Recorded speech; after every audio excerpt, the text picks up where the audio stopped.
Rise of the Teenage Mutant Ninja Turtles, the movie. This, of course, wrapped up the show, Rise of the Teenage Mutant Ninja Turtles, which aired on Nickelodeon for 2 seasons before being abruptly canceled. Now, I haven't seen the show. Well, I saw the first episode when it was posted on YouTube a few months before the show premiered, but I don't watch Nickelodeon, I never really did, so I, of course, didn't see the show. And I have seen other renditions. I have seen at least a little bit of every Ninja Turtle show, be it the 80s show, the 2003 show, the 2012 show, and I saw the first episode of Rise. So, and I didn't grow up loving Ninja Turtles. I became a fan, I'd say, around the same time Out of the Shadows came out. What would have been when I became a fan. And as far as the movies go, the first one, the original, is good. It's a good movie. Second one, Secret of the Ooze, is fine. It's really watered down, but it's fine for what it is. Third movie's garbage. TMNT was pretty decent for what it was. The 2014 reboot, I didn't mind as much as most people did. I didn't think it was a great movie, but I didn't think it was terrible. And Out of the Shadows is my favorite of the bunch. And Turtles Forever, I haven't seen yet, but I've heard, but that one also wraps up the TV show of the 2003. They wraps up the 2003 show. So, and not only that we're also getting a movie next year. We're getting the Seth Rogen produced movie, which is now apparently titled Mutant Mayhem. I think that's what it said.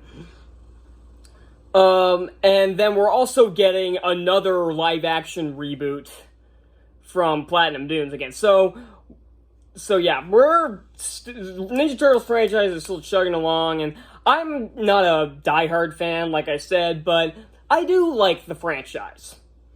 But this show I never really wanted to watch because like the first episode made it seem too much like Teen Titans Go, because like zero character to be found, they're all basically the same character, and it's just an excuse for jokes. But it did have good action and good animation, and so at least it was better than Teen Titans Go, which has nothing going for it. But I was interested in this movie. And yeah, but the trailer made it look, I had a feeling it was going to be bad, but the trailer made it look pretty good. It's neither. It's incredibly meh. That's the best way to put it. It gets a resounding meh from me.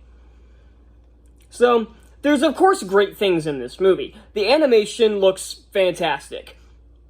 For the most part. There are a few shots in this movie where the animation gets pretty bad. And it's, especially when it was like first showing the tower being taken over by the Krangs. There's a few shots during that little scene that looked really bad.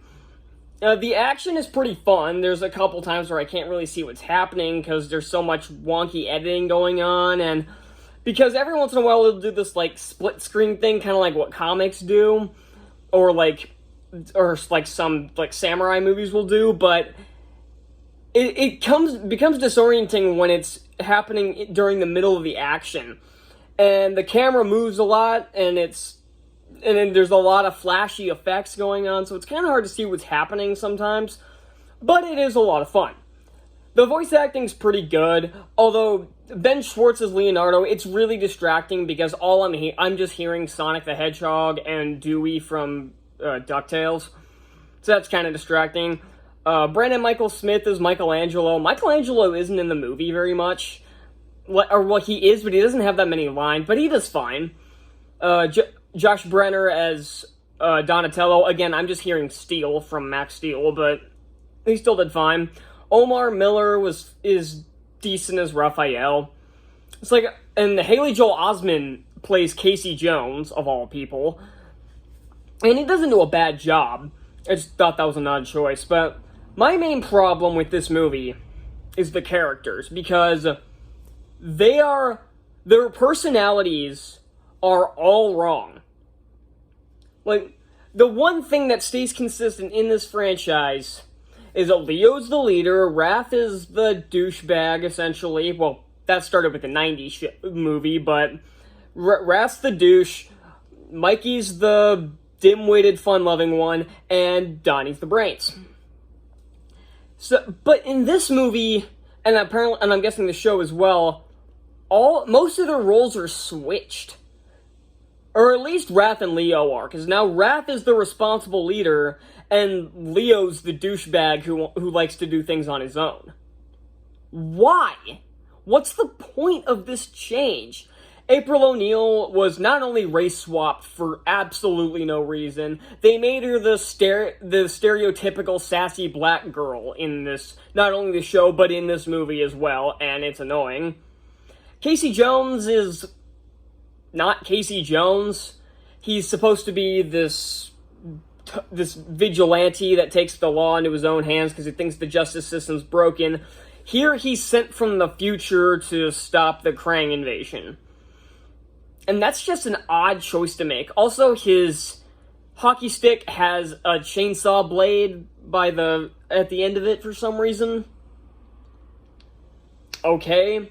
And his mask, it gives him, glowing eyes in it, and it kind of looks cool, but it also just kind of makes him look like General Grievous instead of Casey Jones. Splinter is better in this movie than he was in the episode I saw. In the episode I saw, he was, again, just kind of an asshole. But in this one, he seems a lot more like the Splinter from the other renditions. So, at least they got him right. Donnie's still the brains, but he's just, again, him and Mikey are just kind of there. They don't really have much screen presence in this movie because it's mostly about Leo and Raph. And that feels disingenuous, especially when you're ending this show with this movie. You need to make it about everybody. Something like Troll Hunters Rise of the Titans did that very well, but I'll give this movie credit. It has a much better ending than Troll Hunters, even if the movie isn't nearly as good. Because, God, that ending still pisses me off. I want them to continue that damn show, so that ending is not the finality to Troll Hunters and to the rest of the Tales of Arcadia. Because, god damn, you all know how much I hated that end. If you saw, any of my reviews last year, you know that I constantly talked about how much I hated the ending to Rise of the Titans, despite the rest of the movie being fantastic. And with this movie, the plot is another problem because it's paper thin. It's basically Terminator with the Krang filling the role of Skynet and Casey Jones as Kyle Reese. That's basically what this movie is.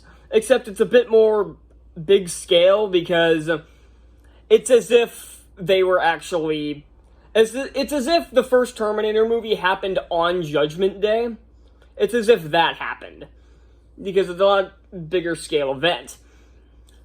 And so, yeah, it's just like a paper-thin plot. The villains have no personality to them, and they have no motivation for this. I think it's said that they're trapped on a prison planet for the last millennia or so. But they want to take over Earth. Why?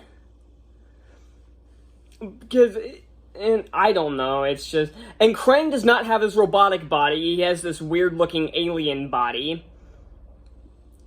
The Technodrome is kind of a machine, but not really. It's complicated and doesn't make a whole lot of sense and looks butt ugly. That's something else. The color scheme in this movie is butt ugly half the time. Sometimes the colors are really nice and vibrant. But when you get to, the Krang ship, it's just a mess of, dark pinks. And then there's an entire point where all of a sudden, all of the background just turns gray for no reason. There was nothing that changed it. It just happened in between shots for some reason. And this isn't a terrible movie. It's far better than Ninja Turtles 3. It's nowhere near the worst movie in the franchise. But the trailer had me kind of hyped for this movie, and it just didn't deliver. Like I said, it isn't terrible. The voice acting's good, the animation's good, the action's good. The story isn't terrible, it's just paper thin. But again, the editing has some issues, and the characters are the worst part of this movie because they're so off.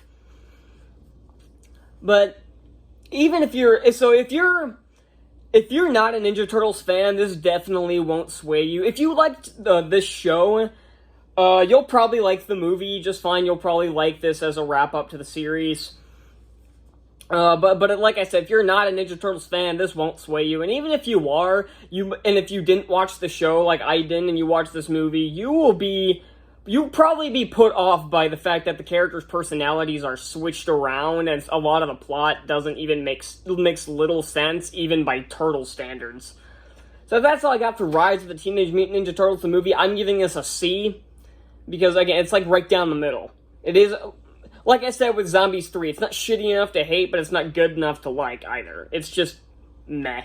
It is better than Zombies 3, though, so at least there's that. So thank you so much for watching, and let me know what you thought of this, and if you're a Turtles fan or not.